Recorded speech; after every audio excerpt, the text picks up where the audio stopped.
सभी को जय हिंद दोस्तों। आप सभी का हार्दिक स्वागत है जय हिंद रिएक्शंस पे। आशा करता हूं कि आप सभी लोग बहुत अच्छे होंगे। तो आज की लेटेस्ट और इम्पोर्टेंट वीडियो में आप देखेंगे जैसे ही एक पाकिस्तानी पत्रकार ने भारत के विदेश मंत्री एस जयशंकर साहब से सवाल पूछा तो जयशंकर साहब ने जवाब दिया कि जल्दी भारत पीओके को वापस ले लेगा। इसी बयान की वजह से पूरे पाकिस्तान में खलबली मच गई है। तो इसी मुद्दे पे आप देखेंगे पाकिस्तानी पत्रकार आरजू काजमी को, जिनके गेस्ट होंगे पाकिस्तानी एनालिस्ट कमर चीमा। तो ये वीडियो काफी इंटरेस्टिंग होगी, आपको बहुत कुछ जानने को मिलेगा। तो इसे अंत तक देखें और चैनल पे नहीं है तो चैनल को सब्सक्राइब कर दें ताकि हम आपके लेटेस्ट इंटरेस्टिंग और दमदार वीडियोस लाते रहें। तो चलिए पहले ये वीडियो देखते हैं और अंत में इसके बारे में बात करेंगे। जय हिंद, जय भारत। अस्सलाम वालेकुम, नमस्कार, सत श्री अकाल एंड गुड इवनिंग। मैं हूं आरजू काजमी और आप हमेशा की तरह से देख रहे हैं पॉइंट ऑफ व्यू। हमारे साथ हैं जी डॉक्टर कमर चीमा साहब। बहुत शुक्रिया सर कि आज आप आए। Thank you so much. Thank you madam, बहुत शुक्रिया। सर सबसे पहले बात करेंगे, वैसे तो हमारे यहाँ कई दूसरे टॉपिक भी हैं जिन पर मैं आपसे यकीनन समझना चाहूंगी, लेकिन सबसे पहले डॉक्टर जयशंकर ने जो कहा है, उनका एक स्टेटमेंट बहुत चल रहा है आज, और कहा यह गया है कि जी बस जो पीओके आजाद कश्मीर है वो लेना रह गया है, इश्यूज सारे सॉल्व हो गए। सर इतना बड़ा स्टेटमेंट जो है वो बगैर गवर्नमेंट के अप्रूवल के तो कोई फॉरेन मिनिस्टर नहीं दे सकता। क्या वजह लग रही है आपको कि उन्होंने इस तरह की स्टेटमेंट दी है? देखिए, पहली बात तो यह है कि जिस सेटअप में उनसे सवाल किया गया और जिस जर्नलिस्ट ने सवाल किया, तो बेसिकली उन्होंने तो इसको एक वो जिसे कहते हैं ना वो एक कहते हैं ना कान में मार देना, परवाह ही ना करना कि बस ठीक है यार, एक बुजुर्ग सा बाबा है, उसने सवाल ही इस तरह किया, लेट मी नर्वस यू। तो उसने कहा तुमने मुझे क्या नर्वस करना है, मेरे पास कार्ड्स अच्छे हैं। तो वो क्योंकि अब ये इंडिया की official position, India for example talks में जब बात करेगा पाकिस्तान के साथ, तो शायद ये कभी नहीं कहेगा कि आज़ाद कश्मीर ये हमें दे दें, हमें चाहिए, ये हमारा है। लेकिन ये उन्होंने पब्लिक नैरेटिव जरूर बना लिए, और ये डॉक्टर जयशंकर ने नहीं कहा, इससे पहले राजनाथ सिंह भी कह चुके हैं, अमित शाह भी कह चुके हैं, वो सारी बातें भी हैं पब्लिक। बल्कि इसको तो इलेक्शन पे बड़ा डिस्कस हुआ, तो जब इलेक्शन में डिस्कस हुआ तो उन्होंने सवाल पूछा मीडिया ने बीजेपी से कि क्या ये आपके इलेक्शन मैनिफेस्टो में है। उन्होंने कहा हमारे इलेक्शन मैनिफेस्टो में नहीं है। तो फिर क्या है जी? उन्होंने कहा जी कि ये जो है वो आप क्या इससे एक्सपेक्ट करते हैं, क्या चाहते हैं। तो उन्होंने कहा बस ये हमारा एक पॉलिटिकल नैरेटिव है। ठीक है जी। जैसे फॉर एग्जांपल नरेंद्र मोदी साहब ने अपने जो मैनिफेस्टो के अंदर ये डाला था कि हम 370 को रिमूव करेंगे, उन्होंने कर दिया। तो क्या उनके पास ये नैरेटिव ये है कि हमने कश्मीर चाहिए हमें? कोई भी पॉलिटिकल पार्टी अपने नैरेटिव उसको मैनिफेस्टो को फॉलो करती है। तो नरेंद्र मोदी साहब के नए जो मैनिफेस्टो है बीजेपी का, उसमें ऐसी कोई चीज नहीं है। ये एक पॉलिटिकल रेटरिक है फॉर विनिंग।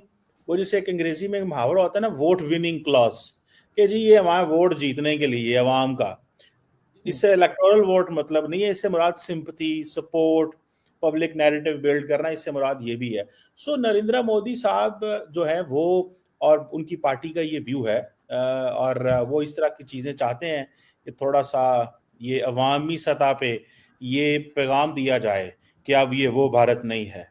अब भारत किसी को ये नहीं कहेगा कि जी हम कोई हमसे मकबूजा कश्मीर मांगे, अब हम आज़ाद कश्मीर लेंगे। तो वो मैं एक पॉडकास्ट इंडिया में, मुझे उस बंदे का नाम तो नहीं पता जो पॉडकास्ट कर रहा था, लेकिन मैंने साथ देखा एक फौजी था, तो उसने कहा भाई किस तरह लोगे कश्मीर, किस तरह लड़के लोगे, कैसे लड़ सकते हो?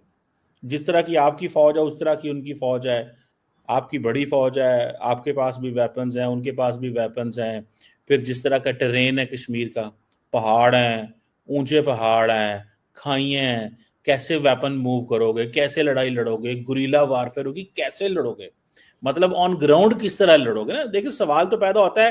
देखिए पॉलिटिकली तो बल्कि आज मैं वो टाइम्स 9 पे था, तो 2 मिनट ही मैं वहां पे रहा, बिकॉज वो मैडम ने थोड़ी वो सवाल करके तो मुझे इंटरप्ट कर दिया, और उनका दिल ये था कि मैं बस जिसे कहते हैं ना सवाल करूंगी, जवाब में मैं अपनी मर्जी से टोक दूंगी और जो मेरा दिल करेगा। तो मैंने कहा भाई ऐसे मैं नहीं बैठूंगा, अगर आपने मुझे लेना है तो सवाल का जवाब लें। इट डजंट लुक नाइस कि आप मुझे आधे 30 सेकंड 20 सेकंड के लिए सुने एंड देन आप कहें जी कि सॉरी मैं आगे जाना चाहूंगी, मुझे आपकी बात नहीं पसंद और मैं आपको देखता रहूं, ऐसे मैंने कहा नहीं होगा। तो मेरा द पॉइंट इज कि मैंने मुझे उसने सवाल यही पूछा टीवी पे, एक इंडियन टीवी पे था, तो उन्होंने सवाल पूछा, तो मैंने कहा जी देखें आपको ये सवाल अपनी आर्मी चीफ से पूछना चाहिए था, अपने एयरफोर्स चीफ से पूछना चाहिए था, अपने नेशनल सिक्योरिटी एडवाइजर से पूछना चाहिए था कि क्या हम आज़ाद कश्मीर ले सकते हैं। अगर तो मेरा ख्याल है कि क्योंकि उन्होंने आपको नो कर दिया है कि हम ये लड़के नहीं ले सकते, तो क्या कर सकते हैं, उन्होंने कहा ठीक है फिर जुबानी कलामी ले लें, ठीक है। तो जिस तरह पाकिस्तान वो इंडियन ऑक्युपाइड कश्मीर कहता है, वो पाकिस्तान ऑक्युपाइड कश्मीर कहते हैं, जो न्यूट्रल लोग हैं वो कहते हैं इंडियन एडमिनिस्ट्रेटिव कश्मीर या पाकिस्तान एडमिनिस्ट्रेटेड कश्मीर, हर बंदे ने अपना नाम रखा हुआ है। तो जिस तरह नाम अच्छा लगता है वो नाम ले लो, ठीक है। हर बंदे ने अपना मैप रखा हुआ है, भारत ने अपना मैप है, पाकिस्तान का अपना मैप है। So the point here is कि ये सारी चीजें चलती रहती हैं। यहाँ पे डॉक्टर जयशंकर बड़े समझदार जीरक डिप्लोमेट हैं। मुझे ज़ाती तौर पे मुझे उनकी डिप्लोमेटिक स्किल्स और वो बड़ी पसंद है और बड़े प्रोमिनेंट डिप्लोमेट हैं इस खित्ते के अंदर। मैं नहीं समझता कि डॉक्टर जयशंकर से बेहतर, उनसे स्मार्ट, पढ़ा लिखा, वेल रेड डिप्लोमेट हो, अच्छा तजर्बा डिप्लोमेसी का, पॉलिटिक्स का एंड ऑल दैट। बट सारी बात है, वो जो बात कर रहे थे वो जो बाबा जी ने सवाल किया उनको ही थोड़ा सा वो हल्का फुल्का उल्टा, उन्होंने कहा चल ठीक है, तुम मुझे जूते मार रहे हो। तो बेसिकली ये डॉक्टर जयशंकर ने हल्की सी जुगत मारी उनको अपने स्टाइल में। तो this is what I thought ji. मतलब आपको लग रहा है जुगत मारी उन्होंने डॉक्टर जयशंकर ने? वैसे खैर डॉक्टर जयशंकर मुझे भी बहुत पसंद है और बिल्कुल उनकी जो जिस तरीके से वो फॉरेन पॉलिसी को लेकर चलते हैं, आई फील के पाकिस्तान को भी बहुत कुछ सीखने को मिल सकता है उनसे। नहीं, इन्होंने क्या सीखना है मैडम, देखे ना हमारे फॉरेन मिनिस्टर क्यों बोलेंगे, वो उनको यहाँ तो बोलना नहीं आता, या वो समझते हैं बोलने की ज़रूरत ही कोई नहीं है, इशारों से शायद वो अपनी बात समझाना चाहते हैं।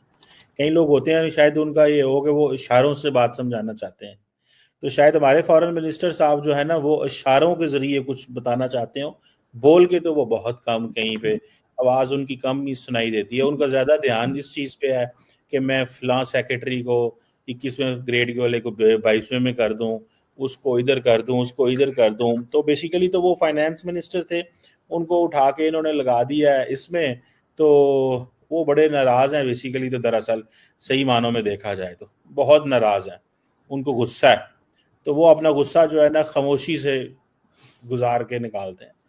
दोस्तों आशा करता हूं कि वीडियो को आपने अंत तक देखा होगा और इस पूरे मुद्दे पे जो भी आपके विचार हैं आप अपने विचार हमें कमेंट सेक्शन में लिखकर जरूर बताएं और वीडियो पसंद आई है तो इसे लाइक और शेयर जरूर कर दें। तो चलिए फिर मिलेंगे ऐसी किसी इंटरेस्टिंग और इंपॉर्टेंट वीडियो में, तब तक अपना ध्यान रखिए। जय हिंद, जय भारत।